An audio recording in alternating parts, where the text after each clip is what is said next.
Góðan dag, við erum staðsett hérna í Borgarleikhúsinu fyrir utan Versló og þetta er svona nútíma leikhús, dömur og herrar. Hérna er inngangurinn inn í leikhúsið. Sjáið, þá eru konur á mörgum spjöldum og hérna eru greinilega í aðalhlutverkum í mörgum leikritum. Þetta leikrit hér má sjá í fornum tímum líka. Já. Ég ætla í leikhús.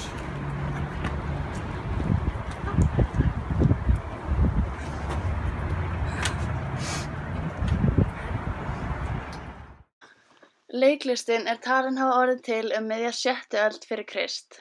Til voru 4 tegundir: tragedíur, komedíur, satírur og pantómíma. Eitt af frægustu leikritunum heitir Lysistrata og hún fjallar þegar Aþena og Sparta börðust til enda. Aristófanes er höfundur hennar. Leikriti varst þú á? Ég var Sókrates. Hvað fannst þér kynjahlutföllin? Það var virkilega gott.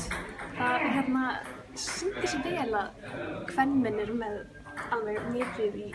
Voru kvenmenn í aðalhlutverki? Já, að miklu leyti. Miðað við svona í gamla daga þar sem að karlmenn fóru eiginlega með öll hlutverkin og líka fyrir konurnar. Getur lýst aðstæðunum að hvernig leikhúsið lítur út?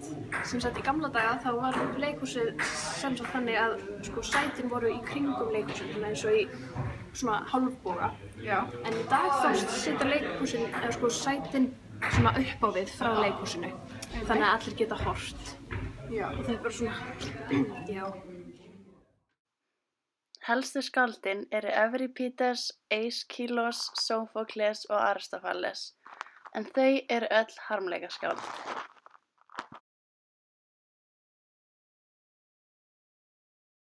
Hvernig var útbúnaður? Þá meinarðu á búningu? Já. Sem sagt þá, í gamla daga þá var notað mjög mikið af svona grímum til að tjá tilfinningar. En í dag er ekki notað. Þá er bara leikararnir sem að geta sýnt tilfinningarna sína sjálfir. Þannig að það er helsti munurinn.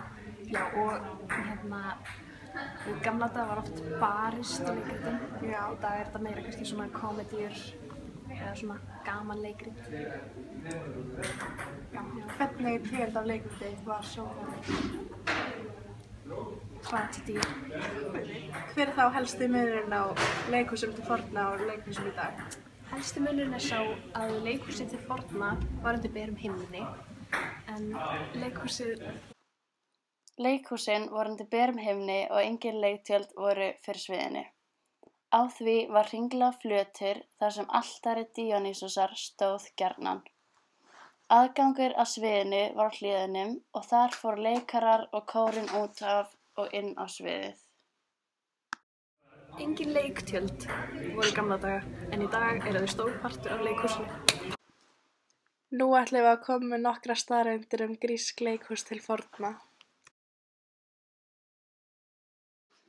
Sviðið var kallað orkestra, en það var hringlaga flötur þar sem altari Díonýsosar, Þímeli, stóð gjarnan. Aðgangurinn að sviðinu var kallaður parótos. Persónur sem komu frá hafnarborg Aþenu komu inn á sviðið hægra megin frá áhorfendum séð, en persónur sem komu úr sveitinni komu inn á sviðið frá vinstri. Hægt var að sveifla leikurum inn á sviðið líkt og á flugi með sérstökum krana sem var einfaldlega nefndur vélin eða makkani. Þaðan er komið orðasambandið guðinn úr vélinni. Einungis karlar máttu leika í leikritunum til forna og þeir notuðu grímur til að tjá tilfinningar sínar. Hér má sjá karlmann með grímu.